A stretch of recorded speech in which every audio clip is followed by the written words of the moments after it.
All right, everybody. Welcome to the Talent Insights podcast brought to you by HireWell.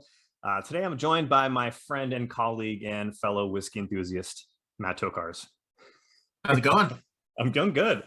Getting ready for the holiday here. We have a nice end of year topic to discuss. So I thought it'd be a cool one to kind of knock out. How are things? How's everything in your world?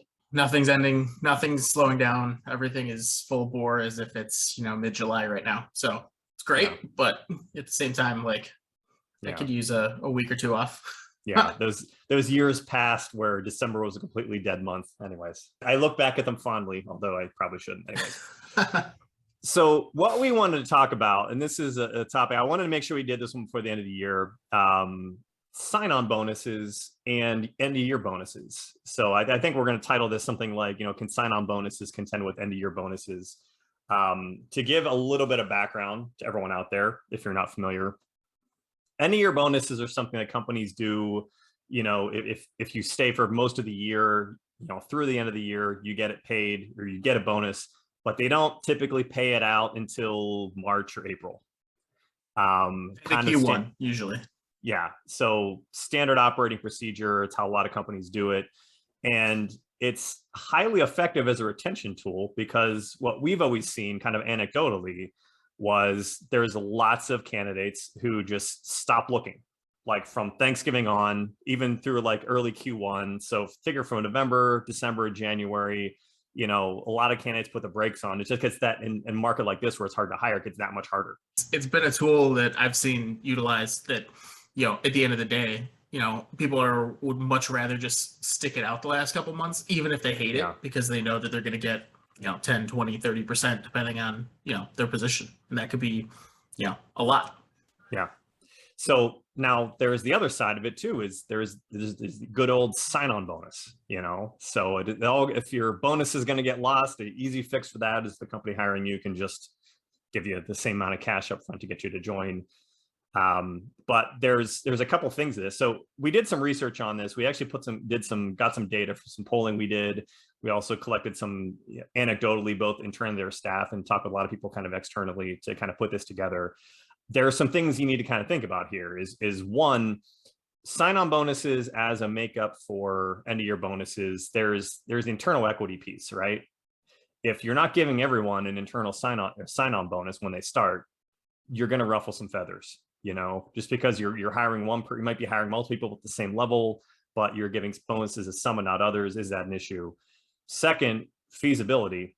Not everyone can do it. It's just simple as that. Like if someone's got a 50K bonus coming their way and you're trying to make a bunch of hires, like it's a lot of money if you're trying to make up for someone else's bonus somewhere else.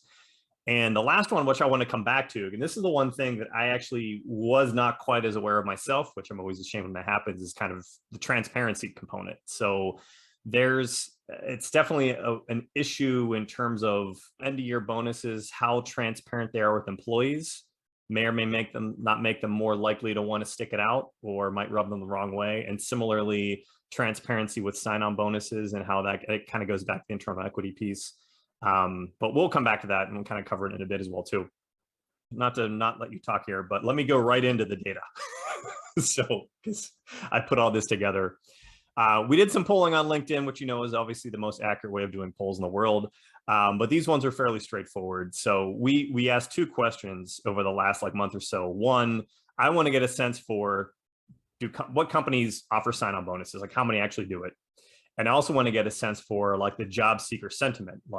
Would you take a sign-on bonus? Would that make you, leave your job earlier?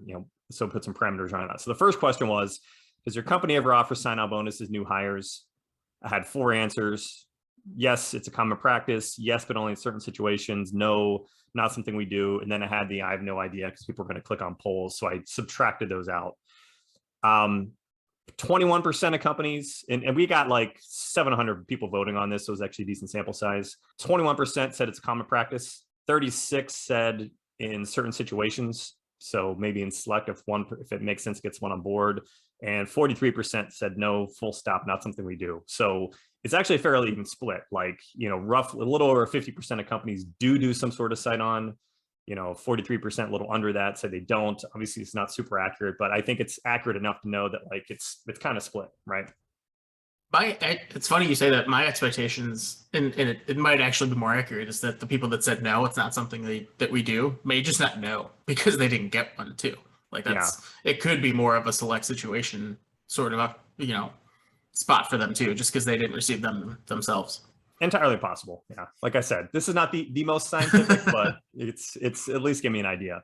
Now, the second one was more interesting, and there was actually a couple takeaways for it. So asking job seekers, if you have an end of year bonus coming, would you start a new job before receiving it? And / do sign-on bonuses factor in? So we got almost 1,000 votes on this. So it was like 965 votes. Yes, only if the sign-on is equal was the first option. So people expect a full even payout. And that was 46% of people. So that was a lot. Second was yes, even if the sign-on is a little less. That was 16%. Some people do it for a little less. Third said yes, but no sign-on needed. They're ready to make this move. It's the right move for them. They're ready to bail. That was 13%. And then the most interesting one was no, I'm waiting no matter what, 25%. So I thought what was interesting about that, well, first off, there's 3 ways of looking at this. The candidate pool is just smaller in bonus season, right?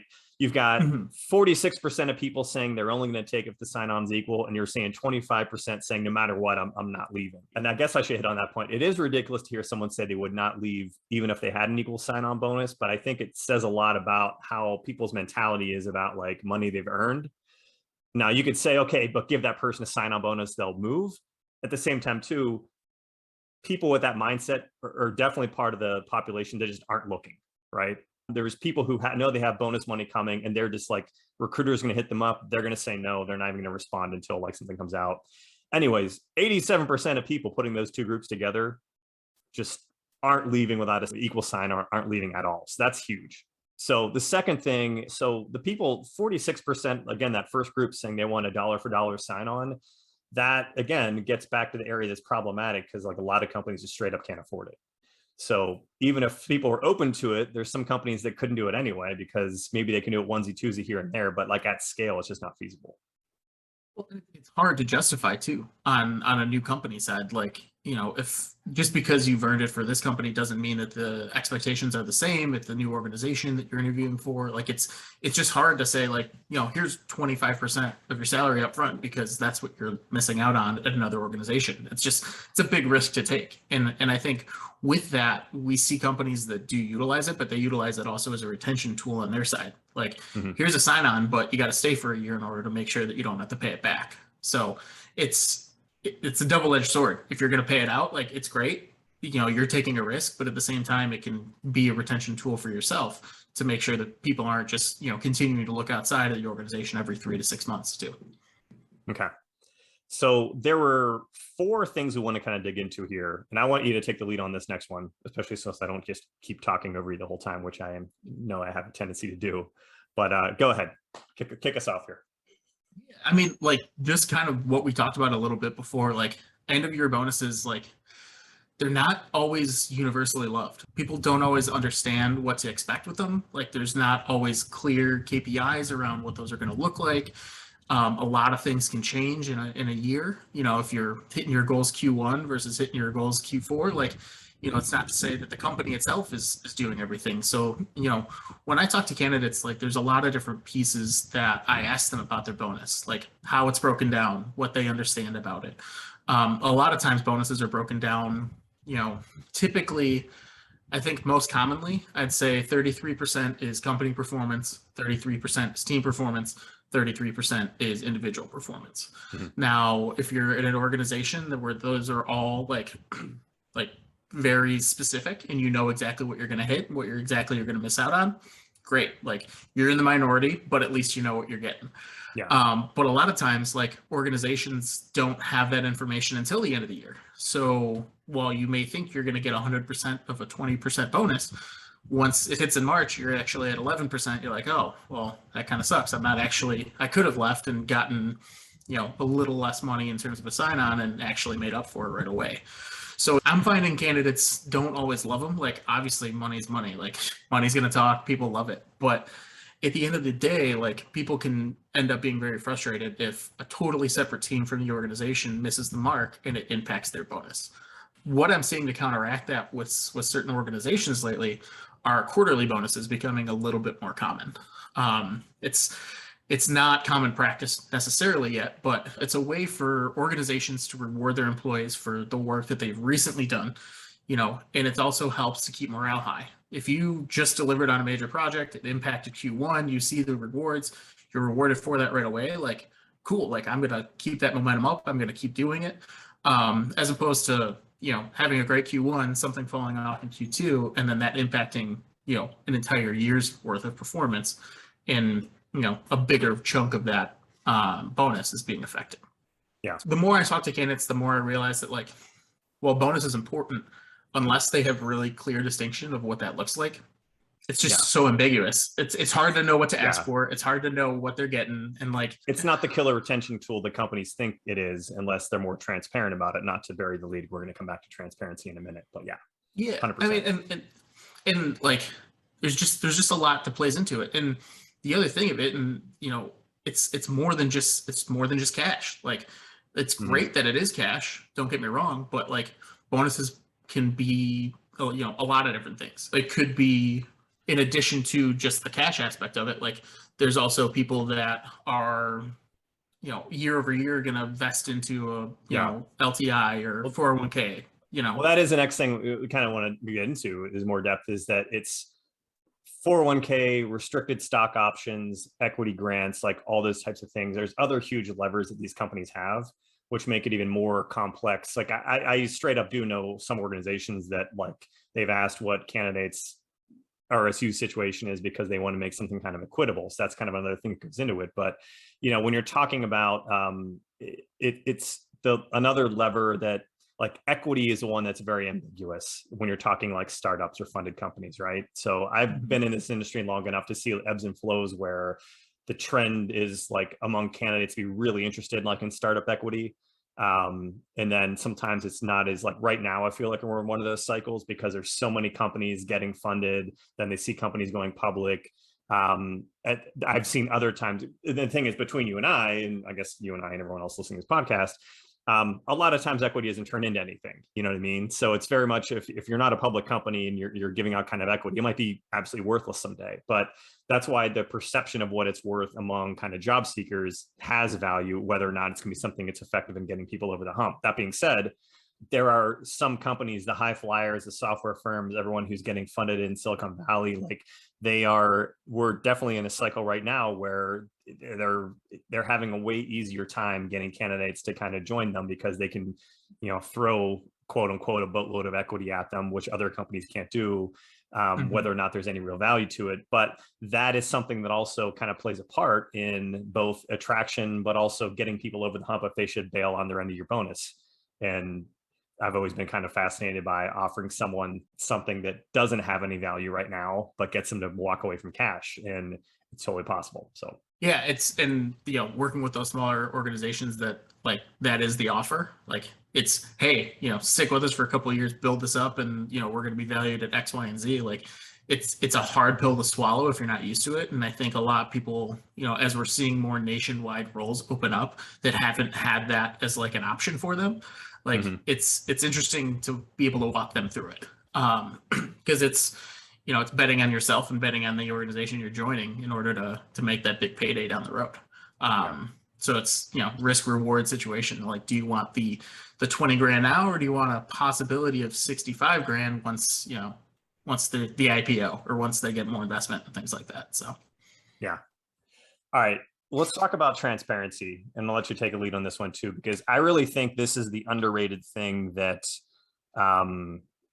makes or breaks the difference on how valuable both the sign-ons and your bonuses really are, and if they're effective or not. Yeah, and I kind of touched on it a little bit before, but, like, for the most part, if you don't really know what your bonus is going to look like at the end of the year, it's too ambiguous. It's up in the air, and, like, you can ask for something, you cannot. Like too many people at the end of the year don't know what's coming to them, and, like, that in and of itself is a problem, and why people are looking. But because money's money, like, a lot of people will sit and wait until they know what they're going to get before they open themselves up to look. So it's, it's kind of unique. I mean, a lot of bonuses, like I said, are tailored in a different way. But some are like strictly, focused on like what your manager thinks you should get. They're not measurable, they're not specific, and a lot of that is communicated ineffectively. People can get bonuses based on favoritism, based on what they've delivered versus not. I was in an organization in the past where bonuses were very sporadic. And they weren't based on what you delivered, but how much your manager liked you, and that sucks. Like at the end of the day, like whether or not you think people talk, like they do. Like I knew what my colleagues made in a bonus compared to my own, and sometimes I was super happy about it, and sometimes I was super upset. So like that transparency, I think, is important, and like probably the biggest takeaway for clients and for companies to understand like what's going to be that motivator to either keep and retain talent, or why people might be looking because they don't understand what's coming to them. That transparency is really huge. It's hard to keep it, at a level playing field across the organization. I think every employee of an organization knows that not everything is going to be inherently equal. But if you have bands, if you have specific KPIs, if you have that sit down with your manager and know exactly what you're supposed to hit, like you should have a pretty general idea of what's coming to you. Similarly, if that communication and transparency isn't being communicated around what the company's doing from like a year-to-year perspective, that too, plays into it. Like if that transparency and communication isn't there, you'll probably lose people just because they don't know what to expect, or they think, you could be inherently deceiving them to keep them around, which isn't great either. Yeah. There's two real world examples we had of companies and candidates work with recently. One was, and these are very kind of opposite examples. So one was, I know there was a woman who wasn't really high on her job and knew there was a bonus coming. And like everyone was hesitant because didn't want to pass the bonus. But like the further it got along in the interview process, she was really impressed with the company she was like talking to. And then these exact things from years past, she wasn't sure, like there was no real merit, there was no real system around it was what the bonus was going to be. It wasn't very transparent. It wasn't very KPI based. It was kind of like how well your manager knew you. And the more she thought about it, she's like, you know what, F this. I don't need this bonus. Like I might stay here 3 more months, not get anything, just kind of like, you were saying. And so that's an example of someone who had a bonus coming, probably, but decided F it, despite not getting a sign on the new company, just decided to walk. The second example, which is like the opposite, but actually a very positive one, is we have a client that they get very high marks from everyone who interviews with them. They pay very well. They're very impressive. We have a very easy time placing people there because they're a great place. But part of what makes them great is one, they pay well, but also they're very fair. Everyone at the same level gets the same salary. They don't believe in favoritism or, it's everyone's happy with the salary. So no one's feeling like, oh, I didn't get to negotiate, but they believe in internal equity and fairness.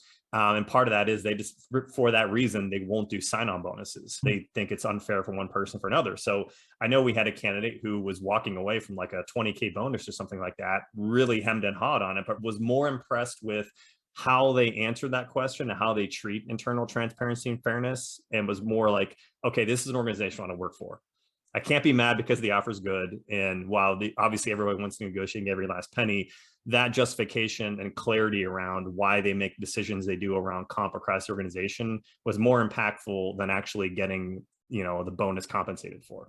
100%. I mean, that clarity, that transparency, like is really important. And it's an important recruiting tool. If you know, for example, what those KPIs, what those metrics are going to be, if you know over the last 5 years you've paid out at 75%, 100%, 200% of your bonus year over year, and can relay that to candidates, they know what to expect. They know what they're coming into as well. Obviously, that can change. We had 2020, which threw everything off. But like, if you've gotten 5 out of the last 6 years of guaranteed 100% bonuses, like if you're coming from an organization with a lot of ambiguity, like that in and of itself is an effective recruiting or retention tool for a lot of people coming in too. Let's go to takeaways. I think it's been a positive conversation, which of course you and I always have. A couple things. One, if it's fourth quarter, I think you need to have your eyes open. If you're trying to hire, that is, if you're a company trying to hire, you need to figure out, is doing any kind of sign-on bonus something you can do and something you will do?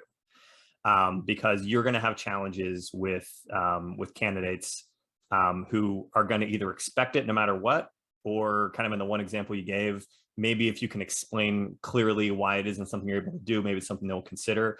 But this is a challenge you're going to have one way or another. So it's just having what your game plan is kind of thought out is something you need to do. Secondly, I would say, I would discuss this, make this an open talking point with candidates, make this sure it's something that you actively address with them. So having your plan in place is kind of the first thing. But secondly, when you're discussing, like, it should always come up in that kind of first conversation, whether it's your internal recruiter or whoever else, when you're presenting, when you're talking to the candidates, finding out not just what their comp expectations are, do they have a bonus, are they walking away from bonus? Because the last thing you want to do is have that be the last thing that comes up at the very end of the process. Because you know how it is, it's now December 5th, you don't know how hard it's going to be to get approvals if you need to, or to have a game plan. And more so than, I guess, the last thing I would kind of throw into is just, again, to that last point, transparency. Make sure your internal bonus, if you want your end of your bonuses to be successful in retaining people, or if you want them to be a good tool for attracting new people, whether it's end of year sign-on, having that level of transparency where people know exactly what they will and won't get paid for is going to make them feel better about the entire process as either a retention tool or an attraction tool. Yeah, I mean, to your point, every conversation I'm having at this stage, with hiring managers, especially because of this market, is, hey, we're hitting end of Q4, beginning of Q1. People are typically getting paid out. Like, setting that expectation with them so that it's not a surprise on their side too, like, I think is important. I think the realization needs to be there on the client side that people are going to possibly be walking away from stuff. And the realization needs to be there on the candidate side. Like, hey, I may put some of my bonus at risk. Is it going to be worth it? Or what do I need to see in order for something to make happen? So having the understanding of what's possible for a company to do and knowing exactly what you actually need to make a move is important on the candidate side. It's a twofold problem. And I think there's not always a ton of thought put into it until we get to the later stages. And sometimes it's great. Sometimes it's an absolute train wreck in December. So it's usually a fire drill. All right, everyone. Thanks for tuning in to the Talent Insights podcast, part of the Talent Insights series, which is always available for replay on talentinsights.hirewell.com, as well as YouTube, Apple Podcasts, Google Podcasts, Spotify, and Amazon. Everyone out there, thanks again for tuning in. Matt, pleasure as always. Have a great holiday. Bye.